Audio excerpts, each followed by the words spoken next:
All right, let's dive straight into the Los Angeles Chargers because honestly, I'm still processing what I just watched. The Chargers proved they can score with anyone, especially after what we saw in the second half. Combine that with the fact that their defense will likely return to the high level they showed earlier this season, and this team has all the potential in the world. They can rely on either side of the ball to win a game, and if they carry this momentum into the playoffs, I'm telling you, there's not a single team that's going to want to face them. But before we get deeper into that, if you're a fan of the NFL, make sure you hit that subscribe button so you don't miss any content as the season wraps up. Your support means a lot. Now back to the Chargers. They just came off a huge win over the Denver Broncos, securing a 7-point victory.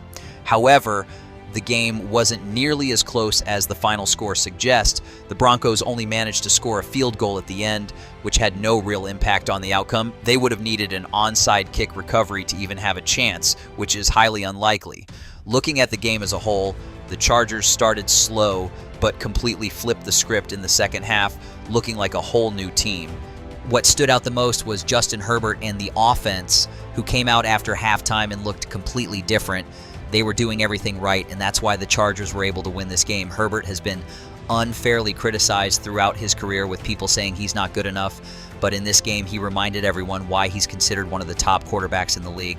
Yet when the Chargers let him do his thing, their offense is really tough to stop. Herbert can make any throw anywhere on the field.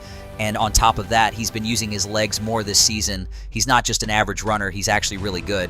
He's breaking tackles, something I didn't expect to see from him earlier in his career. This added element to his game significantly raises the ceiling for the Chargers offense. If he keeps doing this, it adds a whole new dimension that defenses have to account for. Going back to Herbert's early criticism, a lot of it came from the fact that he wasn't winning games. But if you look at the past few years, he didn't have the best weapons, and his defense wasn't great either. This year, though, he's got both. While their weapons might not be the best in the league, some players have really stepped up. Take Ladd McConkey, for example. He's been everything the Chargers hoped for when they drafted him. He's a great route runner, consistently getting open, and his hands are solid, rarely dropping passes.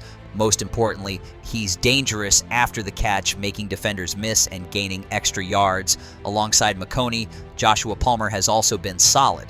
He's not a star, but he's a dependable second or third option, and he's had some key plays in recent games. In the win over the Broncos, Palmer had 3 catches for over 40 yards, including a few that helped move the chains.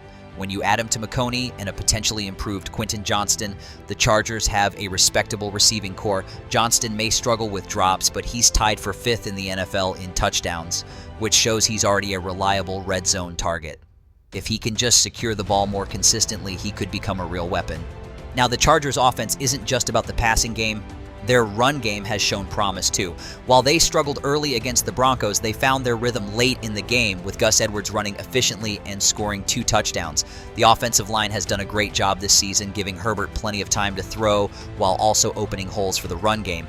If they can maintain this level of play, the offense will remain solid. With Jim Harbaugh as the coach, the Chargers have the ability to win any game, especially since Harbaugh has proven he can win in the postseason. On the defensive side of the ball, the Chargers have been outstanding this year. They didn't look great in the first half against the Broncos, but they came alive after halftime. If that second half defense becomes the norm, this team is one of the most balanced in the NFL.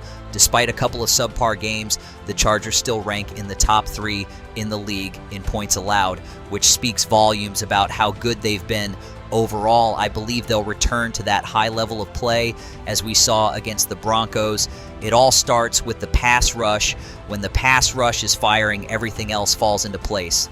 Against the Broncos, the Chargers sacked Russell Wilson twice and pressured him consistently, forcing him out of the pocket and disrupting his throws. The Chargers are currently top 5 in the league in total sacks, and as long as the pass rush keeps up this pace, the rest of the defense will continue to thrive.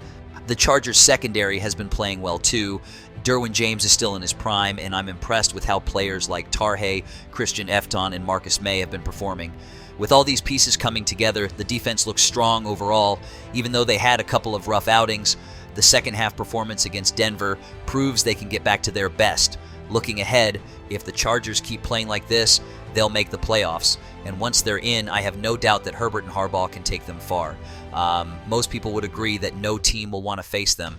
But that's just my take. Let me know what you think in the comments about how the Chargers performed against the Broncos. I'd love to hear your thoughts. And as always, if you enjoyed the video, leave a like and subscribe to the channel. I'll catch you in the next one.